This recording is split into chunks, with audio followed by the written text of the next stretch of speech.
Hello, ನಮಸ್ಕಾರ ಎಲ್ಲರಿಗೂ. Welcome to my channel. ನಾನು ಉಮಾ. ಇವತ್ತು ನಿಮ್ಮ ಜೊತೆ ಈ ಸ್ನ್ಯಾಕ್ಸ್ ರೆಸಿಪಿಯನ್ನು ಶೇರ್ ಮಾಡ್ಕೊಳ್ತಾ ಇದ್ದೇನೆ. ಇಲ್ಲಿ ನೋಡಿ, ಇದು ಎಷ್ಟು ಚೆನ್ನಾಗಿ ಕ್ರಿಸ್ಪಿಯಾಗಿ ಬಂದಿದೆ.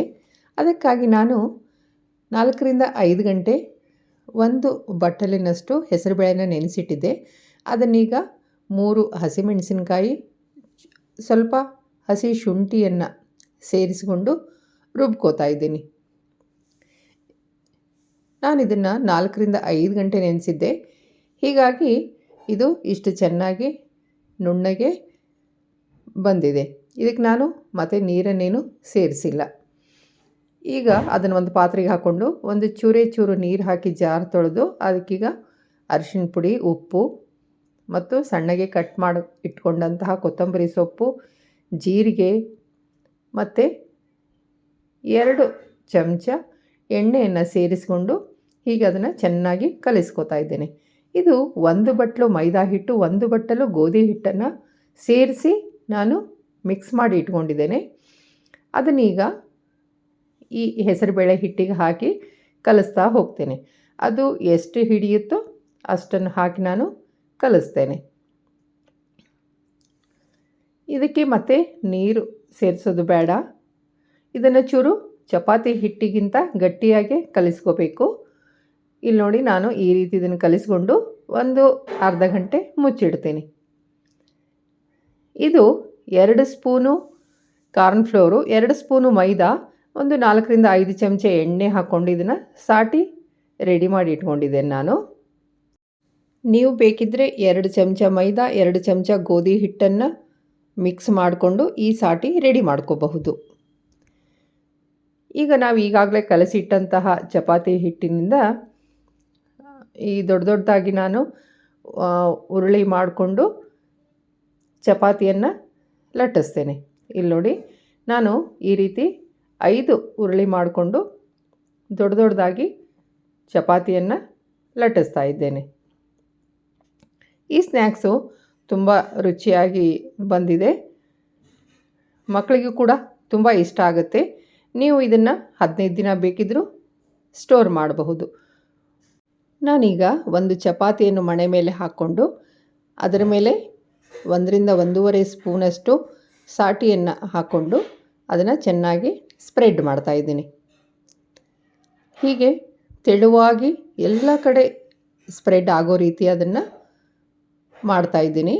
ಈಗ ಅದರ ಮೇಲೆ ಇನ್ನೊಂದು ಚಪಾತಿಯನ್ನು ಹಾಕ್ತೇನೆ. ಈಗ ಇದರ ಮೇಲೂ ಕೂಡ ಸಾಟಿಯನ್ನು ಹಾಕ್ಕೊಂಡು ನಾನು ಚೆನ್ನಾಗಿ ಸ್ಪ್ರೆಡ್ ಮಾಡ್ತಾಯಿದ್ದೀನಿ. ಇದೇ ರೀತಿ ನಾನು 5 ಚಪಾತಿಗಳನ್ನು ಒಂದರ ಮೇಲೆ ಒಂದರಂತೆ ಸಾಟಿ ಹಚ್ಚಿ ಹಾಕಿದ್ದೇನೆ. ಈ ಸ್ನ್ಯಾಕ್ಸ್ ರೆಸಿಪಿಯನ್ನು ನೀವು ಒಂದು ಸರಿ ಖಂಡಿತವಾಗಲೂ ಟ್ರೈ ಮಾಡಿ. ನಿಮಗೆ ಇದಕ್ಕೆ ಹೆಸರುಬೇಳೆ ಸೇರಿಸಿರೋದ್ರಿಂದ ಅದ್ರದ್ದು ಫ್ಲೇವರ್ ಏನಾದರೂ ಬಂದಿದೆಯೇನೋ ಅಂತ ಅನ್ನಿಸ್ಬಹುದು. ಆದರೆ ಹೆಸರುಬೇಳೆ ಹಾಕಿರೋದು ಗೊತ್ತೇ ಆಗೋದಿಲ್ಲ, ಅದರ ಫ್ಲೇವರು ಕೂಡ ಬರೋದೇ ಇಲ್ಲ. ನೀವು ಬೇಕಿದ್ದರೆ ಇದಕ್ಕೆ ಮೆಣಸಿನ ಪುಡಿಯನ್ನು ಕೂಡ ಸೇರಿಸಬಹುದು. ಅದು ಕಲರ್ ಒಂಚೂರು ಬೇರೆ ಬರುತ್ತೆ ಅಷ್ಟೇ.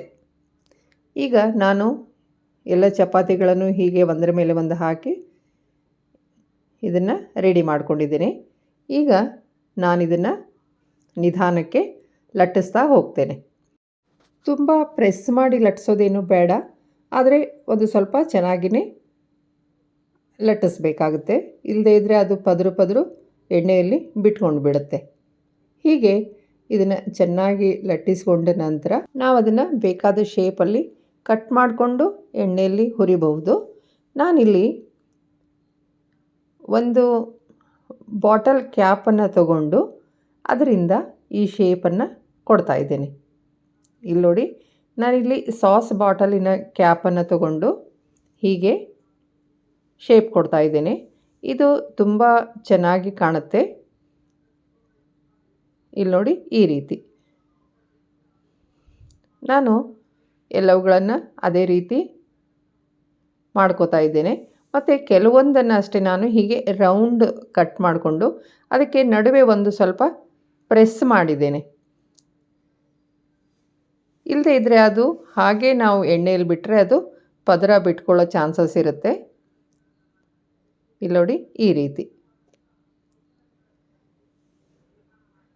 ಈಗ ಉಳಿದದ್ದು ಹಿಟ್ಟಿರುತ್ತಲ್ವಾ, ಅದರಲ್ಲಿ ಆಲ್ರೆಡಿ ಸಾಟೆ ಹಚ್ಚಿದ್ದಂತೂ ಇದ್ದೇ ಇರುತ್ತೆ. ಹೀಗಾಗಿ ಅದನ್ನೇ ಹಾಗೆ ಸ್ವಲ್ಪ ನಾನು ಫ್ಲ್ಯಾಟ್ ಮಾಡಿಕೊಂಡು ಹೀಗೆ ಚಾಕುವಿನಿಂದ ಕಟ್ ಮಾಡ್ಕೋತಾ ಇದ್ದೇನೆ.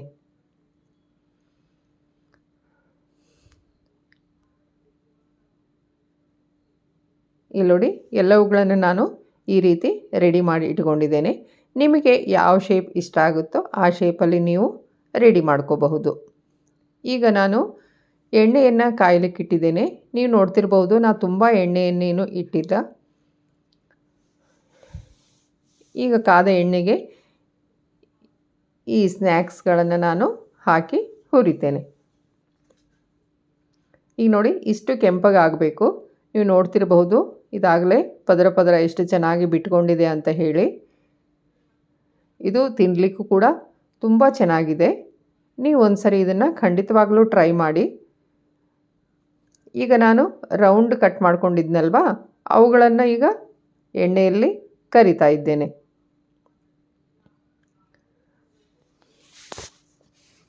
ಇವುಗಳನ್ನು ಹಾಕಿದ ತಕ್ಷಣ ನೀವು ಸೌಟೇನೋ ಹಾಕಿ ಅದನ್ನು ತಿರುಗಬೇಡಿ. ಅದು ಒಂದು ಸ್ವಲ್ಪ ಸೆಟ್ ಆಗಬೇಕು. ಅದರ ನಂತರ ಅವುಗಳನ್ನು ತಿರುವಿ ಹಾಕಿ. ಇಲ್ಲಿ ನೋಡಿ ಇದು ಕೂಡ ಎಷ್ಟು ಚೆನ್ನಾಗಿ ಪದರ ಪದರ ಬಿಟ್ಕೊಂಡಿದೆ ಅಂತ ಹೇಳಿ ನೀವು ನೋಡ್ತಿರಬಹುದು. ಈಗ ನಾನು ಉಳಿದ ಹಿಟ್ಟಿನಿಂದ ಮಾಡಿದಂತಹವುಗಳನ್ನು ಕೂಡ ಎಣ್ಣೆಯಲ್ಲಿ ಕರಿತಾ ಇದ್ದೇನೆ. ನೀವು ಗ್ಯಾಸ್ ಫ್ಲೇಮನ್ನು ಮೀಡಿಯಮ್ಮಲ್ಲೇ ಇಟ್ಕೊಂಡು ನಿಧಾನಕ್ಕೆ ಹುರಿಬೇಕು. ಆಗ ಮಾತ್ರ ಇದು ಒಳಪದರಗಳೆಲ್ಲ ತುಂಬ ಕ್ರಿಸ್ಪಿಯಾಗಿ ಬರುತ್ತೆ. ಇಲ್ಲಿ ನೋಡಿ ಈ ರೀತಿ. Thank you.